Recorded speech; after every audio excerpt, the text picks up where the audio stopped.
Isang malungkot na balita ang gumulat sa mundo ng beauty pageants sa Pinas. Natagpuan ang mga labi ni Geneva Lopez at ng kanyang Israeli boyfriend na si Yitzhak sa Kapas Tarlac. Sino ba si Geneva Lopez? Isa siyang 27 anyos na dalaga mula Santo Tomas, Pampanga at opisyal na kandidata sa Mutya ng Pilipinas, Pampanga 2024.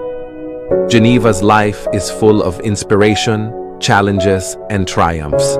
These experiences have strengthened her both as a person and as a beauty queen. Lumaki si Geneva sa isang simpleng pamilya sa Santo Tomas. Bata pa lang siya, kita na ang hilig niya sa pagandahan at beauty pageant.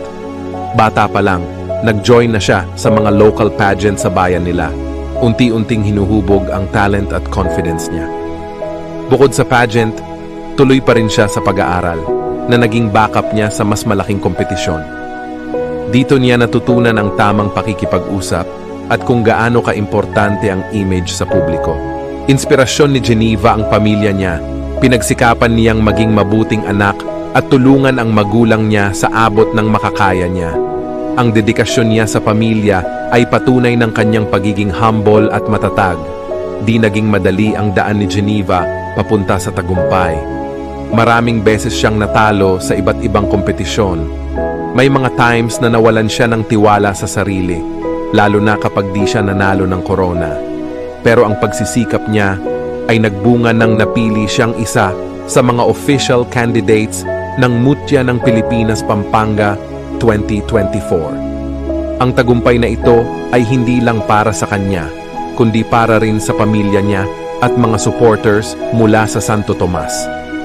Kahit busy siya bilang kandidata, patuloy pa rin siyang naglalaan ng oras para sa kanyang mga advocacy. Naging busy si Geneva sa paghahanda para sa Mutya ng Pilipinas. Bukod sa physical na paghahanda, mas binibigyan niya ng pansin ang mental at emosyonal na kalusugan niya. Sa pamamagitan ng mga workshop at training, lalo niyang pinatatag ang sarili para maging handa sa kahit anong hamon. Si Geneva ay inspirasyon, hindi lang sa mga kabataang gustong maging beauty queen, kundi sa lahat ng may pangarap.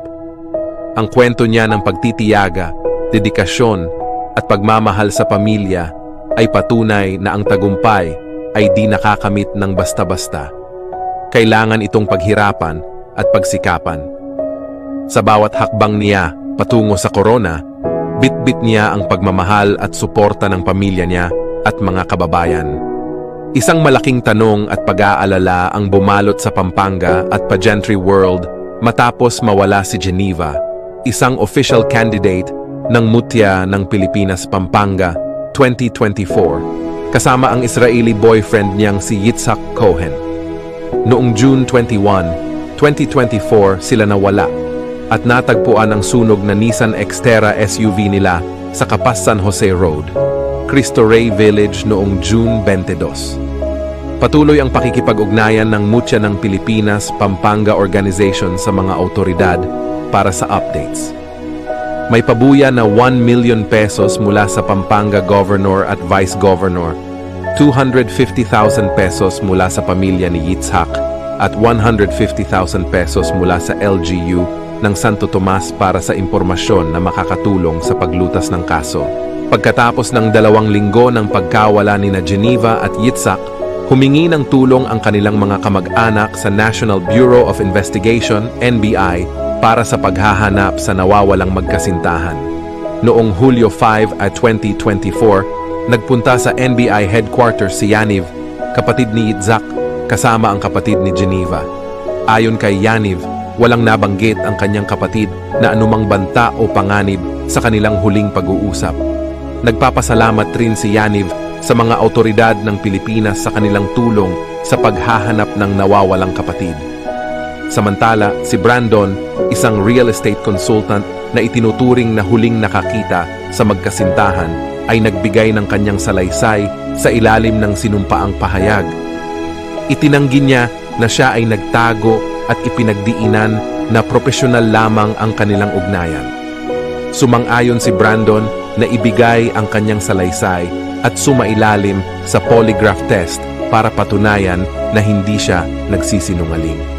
Patuloy ang masusing investigasyon ng mga pulis sa kaso ng pagkawala ni Geneva at Yitzhak. Iniimbestigahan ang mga posibleng motibo sa likod ng kanilang pagkawala. Kabilang sa mga hakbang ang pagsasagawa ng ugnayan sa iba't ibang ahensya, pagsusuri sa CCTV footage, at pakikipag-usap sa mga taong maaaring may kaugnayan sa pagkawala ng magkasintahan. Pinag-utos din ni Chief of Philippine National Police ang pagbuo ng Special Investigation Task Group upang mas malaliman ang paghahanap kina Geneva at Yitzhak. May mga persons of interest na tinitingnan ang CIDG sa kaso, ngunit hindi pa nila maibunyag ang mga detalye nito. Ayon sa mga kapatid ng nawawalang magkasintahan, hindi nila iniwan ang pag-asa na makakasama muli sina Geneva at Yitzhak. Patuloy silang nagdarasal at nagtitiwala sa mga awtoridad para mabilisang malutas ang kaso. Sa paghahanap kay Geneva at Yitzhak, ang buong komunidad ay umaasa at nagdadasal para sa kanilang ligtas na pagbabalik. Ang pagkawala ng dalawa ay nagdulot ng malalim na pag-aalala hindi lamang sa kanilang pamilya at mga kaibigan, kundi pati na rin sa mga taong nakakakilala sa kanila bilang mabubuting tao. Nakakalungkot na balita ang pagkamatay ni Geneva na natagpuan sa isang liblib na lugar noong July 6, 2024. Kinumpirma ito ng gobernador ng Pampanga matapos matagpuan ng mga awtoridad ang kanilang mga bangkay sa lugar na iyon. Ang pagkakakilala sa kanilang mga bangkay ay nakumpirma base sa kanilang mga kasuotan at personal na gamit na natagpuan sa kanilang mga labi. Ayon sa mga kamag-anak ni Geneva, sila ni Yitzhak ay nakatakdang makipagkita sa isang tao upang tingnan ang isang property na balak nilang bilhin sa Capas Tarlac.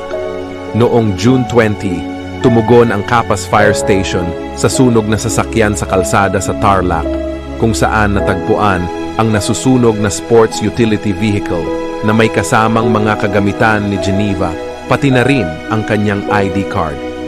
Sa pagkatagpo ng bangkay ni Geneva at Yitzhak sa isang liblib na lugar, nagbigay ito ng paunang hint sa mga awtoridad tungkol sa posibleng pagkawala at trahedyang kanilang pinagdaanan.